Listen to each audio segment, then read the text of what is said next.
Assalamu alaikum ustaz, alaikum assalam. Men obmen valyutada onlayn uyda ile işteyim dedi. Қытайдағы клиентіме біреуден юан салдыртам, ал адам ашықша салып алыптыр. Мені Қытай клиентіме 200 сом дейді. Мен Қытайға қайра ашықшасын салып қой десем, сал албайым деп қойды деді. Ашықша салған эже анда ақыретте алып алам деп маға жазып жіберіптір. Ошондо менден да суралабы, экөөнүн ортосунда мен ортомчу дейт. 200 сом акча деле эмес, о Кытайдагы өлгөн эле аял окшойт чамада. Кытай аялбы ошондо? 200 сом деп жазылып тур экен. 200 сом боло турган болсо, негизи ошол адам акчасын бериш керек. Себеби ал мусулман болобу, мусулман болбойбу, бирөөнүн акысына кирген болсо кыяматта жооп берилет. Өткөндө айтканбыз. Мүйүзү бар кочкор менен мүйүзү жок кочкордун акысын алып берген Аллах Таала капырдыкын жөн эле алып бериши керек. Ошон үчүн садака дагы өтпөйт мунун атынан. Себеби ал ахлу садака эмес, эгер капыр боло турган болсо садакаңды өтпөйт. Демек бериш керек болот. Тиги адамга бир нерсе, эми жолу жеңил эле. WhatsApp'tan сүйлөшүп атасың, башка бирөөдөн деле салдыртып койсоң болот. Азыр маселе жеңил эле турабы? Ошол Кытай аялды мага, Кытай аял болсо керек ошо. Мен Кытайга кайра ашыкчасын салып кой десем, сал албайм деп койду. Ашыкча салган эже дейт. Эми ошо Кытайды бир нерсе кылып табыш керек деп берген аракет кылыш керек. Башка жолу жок. Эми дайым иш кылып жүргөн адам тапсаңыз болот. Ооруканада жаткан адам Дубалдагы кафелге таям алса болбойт. Себеби кафел бул жасалынган нерсе болот. Себеби таям алуу үчүн сөзсүз түрдө жер жынысынан болуш керек. Ооруканага намаз окуй турган болуп аткан болсо жакшы эле экен, Сен зияратка барасың да, бир жалпак таш тапып берип кой мындай. Жууп тазалап туруп. Жалпак ташты. Кровать түгүнө окуп коет, ошого таям кыла берет. Жарасы жеңил, Кафел болсо бул жасалман нерсе да. Эми мүмкүн анын ичинде неме болуусу мүмкүн. Топурак бир нерсе болушу мүмкүн, бетине клей неме кылынган.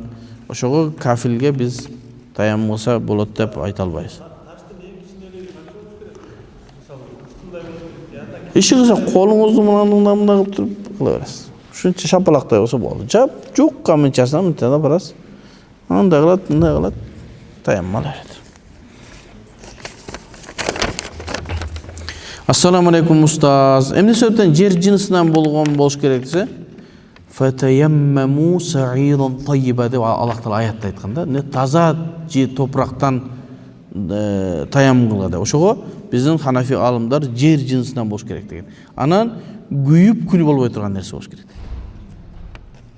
Отундан жер жынысынан бирок болбойт. Же күйүп күл болот. Кум, таш, там не бар? Топурак, шулардан болот. Алтындан же десе ал күйүп кетет ал. Ассаламу алейкум устаз. Менин балдарым кичине болгондуктан Куранды онлайн окудум эле, жаттоо эмес дет. Тилава дет. 3 жылда хатым Куран эч кимибиз кылган жокпуз дет. 3 жылда хатым Куран эч кимибиз кылган жокпуз дет. Устазалар жыгыта беришет дейт. Окутуп атканда жыгыта берет экен да. Өткөрбөй, Бир тамгадан ката кетсең эле, сизден сурайын дегеним, өзүм хатым Куран кылсам болобу? Эреже тажвид жакшы эле үйрөнгөм дейт. Машалла. Бул аялдын суроосу экен, Ошон үчүн жанагы боктон тиле тапкандай дегенде кичине устаза болуп, неме болуп калгандар адамдарды кыйнап эле ушинтип эле өзүн сурасаң деле башка жоңура анарбай карыга барса ушу устазаң өзү деле өтпөй калат да. Ошого адамдарды кыйнабаш керек. Бечерен Куран окуган атабы кичине биз кыргызбыз, чубак устаздын айткан сөзү бар. тамгаларга тили келбейт болсо мен кыргыз мага боло берет дейт болчу. Алхамду кыргыз тили окуйт болчу да Фатиха. Демек кыргыздар мындай аракет кылып атабы кишини өткөрүп, сүйүндүрүп, башка нерсе кылып коюш керек. Анан бул 3 баласы менен кыйналып аткан нерсени кыйнап эле тим эле дүйнөлүк Куран жарышына даярдап аткандай кылбай эле кичине неме кыла бериш керек. Анан тажвидти өзү үйрөнүп билип калган болсо, өзү эле хатым кыла берсин. Болгону жаттаганда устазга барыш керек, сөзсүз түрдө. Анан менин аялыма барса, жакшы болот. Менин аялым дагы окутат. Ижазалары бар. Неме кылып кыйнабайт ал. Мен айтам. Витр намазда кунут дуасынан мурдагы кол көтөрүүнү ийинге чейин көтөрсө болот деген. Биз менче Фатиханы окуду, сүрө окугандан Аллаху акбар деп туруп анан ошону ийинге чейин көтөрсө болот dedi. Ал биздин мазхабтан эмес. Ал аялдар болсо мүмкүн. Эгер аял болгон болсо, аялдар ийинге чейин көтөрөт бизде. Эркектер кулактын тушуна чейин көтөрөт. Ошо кулактын тушуна чейин көтөрүү деле сүннөт. Мынандай кылып алып туруп деле окуй берсең боло берет. Анча проблема эмес. Сүннөттөр калып кетсе, проблема эмес деген нерсе баягы душмандыкка бара турган маселе эмес да. Көкөрөгүңө чейин көтөрдүңбү, колуң көтөрбөдүңбү деле кунутуң дурус боло берет. Бирок сүннөткө ылайык пайгамбарыбыздын акыркы амалы эмне кулактын тушуна чейин. Витрде болсун, намазда болсун. Намаздын биринчи ифтитахында. Витр намазын үн чыгарып окуп алса, сажда сафкы кылабызбы дейт. Витр намазын үн чыгарып бир гана эмнеде окулат? Рамазанда таравадан кийин жамаат менен окулат. Башка мезгилде эч качан витр жарыя окулбайт. Ошондо да кунут дуасы ичинен окулат. Башка мазхабта да сыртынан окуса да бизде кунут дуасы менен ичинен окулат. Эми бир адам витрди окуп атып сыртынан окуп алган болсо, демек ичинен окууну сыртынан окугандыгы үчүн эмне болот? Сажда сафкы кылса намазы дурус болот. Бир эже күйөөсү менен урушуп, үйдөн чыгып кеткен, себеби зулум чеккен дейт. Азыр күйөөсү да издебей, өзү да башка жакта 5 жыл болду дейт. Караң. Күйөөсү кичине зулумдук кылган, аял үйдөн чыгып кеткен. Чыккан боюнча эркек дагы издеген эмес. Кудай урду да ушу биздечи. Коюң жоголуп кетсе деле издейсиң го. Аялың го.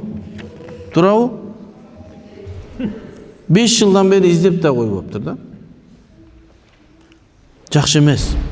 Биз Кыргызстанда бир таза коомду, таза үй бүлөнү түзөбүз деп кыйналып, канча деген аракет кылып атабыз.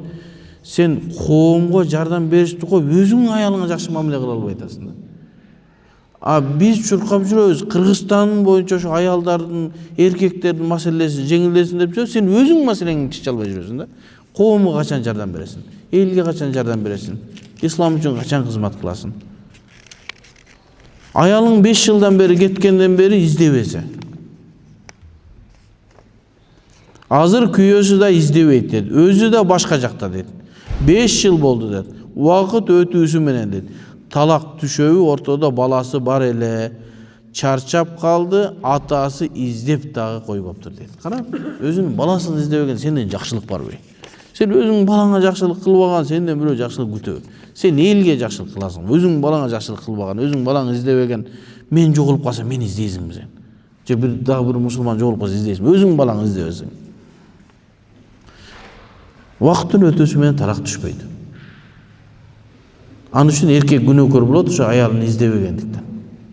Себеби аялы 3 күндүк сапарга уруксаты жок чыккан болсо, аял күнөөкөр болот. Уруксат менен чыгып жок болуп кеткен болсо, эркек ошо келинге чейин ошо күнөө.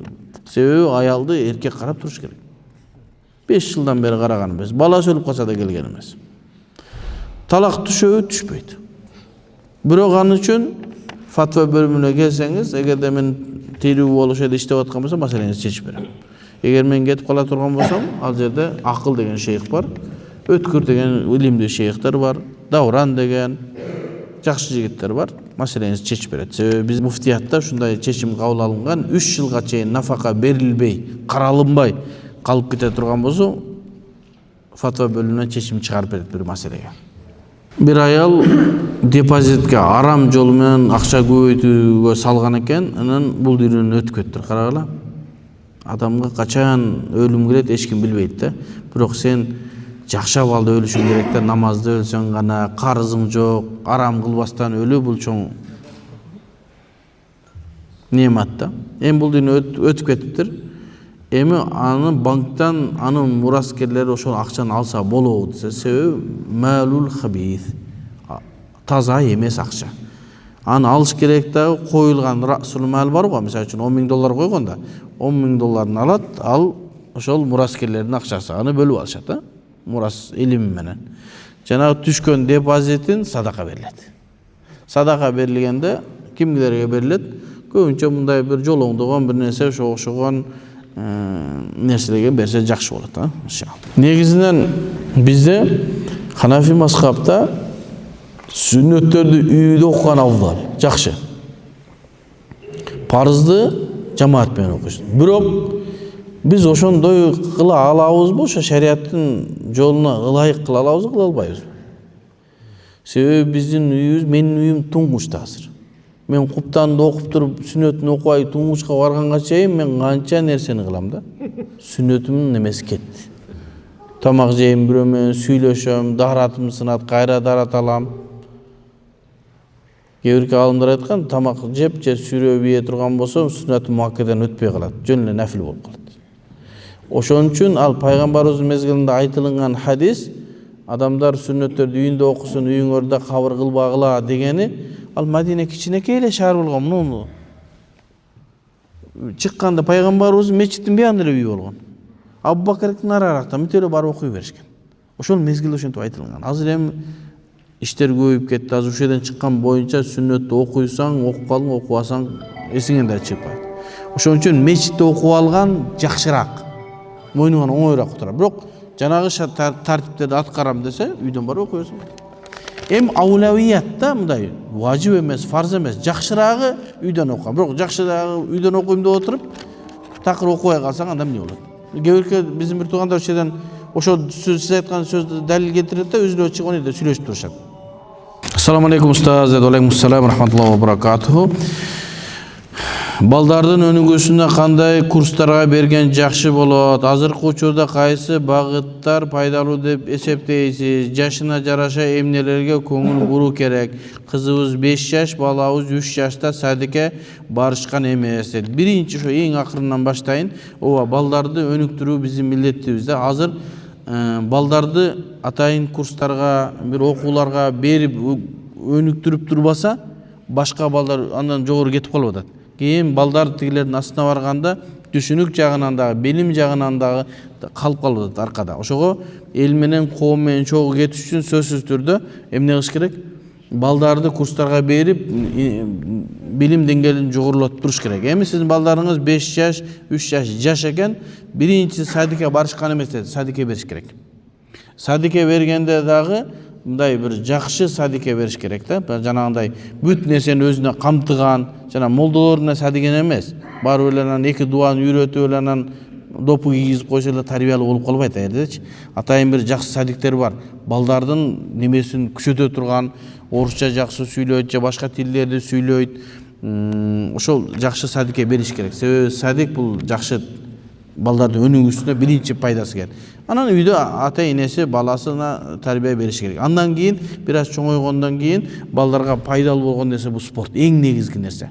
Себеби мектепке баргандан баштап спортко берилсе, пайдалуу спортко берилсе, бала өзүнүн убактысын башка пайдасыз нерсе менен кетирбейт. Бала мектептен келсин, мектептен келгенден кийин залга барсын, күрөшкө барсын, башкага барсын, андан чыккандан Куран жаттаганы барсын, анан келип сабагын окусун, тагы саат 9-10 келип жатып уктасын бала. Болбосо жөн койсоңуз мектептен келген боюнча саат 9-10 чейин телефон чукпайт. Ошон үчүн баланы бир нерсеге байлаш керек экен, милдеттүү түрдөчү. Залга барса, тренер жөн койбойт. Келгенден Куран жаттаганы барат, бала айда мугалими жөн койбойт. Мажбур болот. Анан бир жарым саат өзү телефон чукса чукуйт, чукпаса жок, уктайт, бала чарчайт.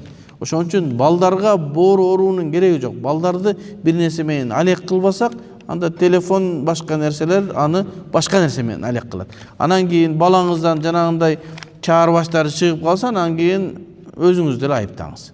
Balaga akça berip, жақшы кийим алып берip, курсагын тойгозуу тарбия эмес экен. Ал баланын бузулуусуна чоң салым экен. Балага азыраак акчаны азыраак берилиш керек экен, көбүрөөк балдарды өзү менен өзүнө алек кылыш керек экен. Спортко бериш керек, анан Куран жаттаганга бериш керек, мечитке. Себеби жанагындай же болбосо атайын курстар бар, балдар бар экен. Сонун кылып үйүңө келип сабагын берип, балдарын отуруп, сонун кылып талим өтүп кетет. Ушундай кылыш керек, анан бир аз чоңойгондон кийин анан айтиге бериш керек, анан мага окшогон молдолукка бериш керек. Жакшы ошон. Анан азыркы мезгилде мынау архитектура, летчик, жанагы космонавт ошого окшогон нерсе бериш керек. Космонавт боло албаса дагы учкуч окууга бериш керек. Себеби азыр бар престижный немеге болуп кетип атат. Анан бул IT азыркы мезгилде эмнеси? Азыр айтыга берсе балаңыз иншалла жакшы болот. Мисалы үчүн намазын окусын, ибадатын кылсын, бар бир программаны түзүп берип коет, бул $5000 жашай берет. Ошон үчүн ушул немелерге бериш керек. Аллахым сиздерден разы болсун. Аллахым разы болсун. Амин. Бисмиллахир-рахманир-рахим. Алхамдулилlah ва салату вассаламу аля расулилlah. Аллах таалам ушу элибизге, жерибизге тынччылык, аманчылык берген. Андан да ушул жерге сабакка келген жамааттан Аллахым разы болсун.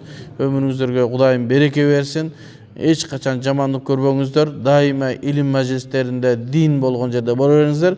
Дүйнө аркаңыздардан ичип кетет иншалла. Раббана атина фид дуnya хасана ва фил ахирати хасана ва кина азабан нар. Аллахым разы болсун.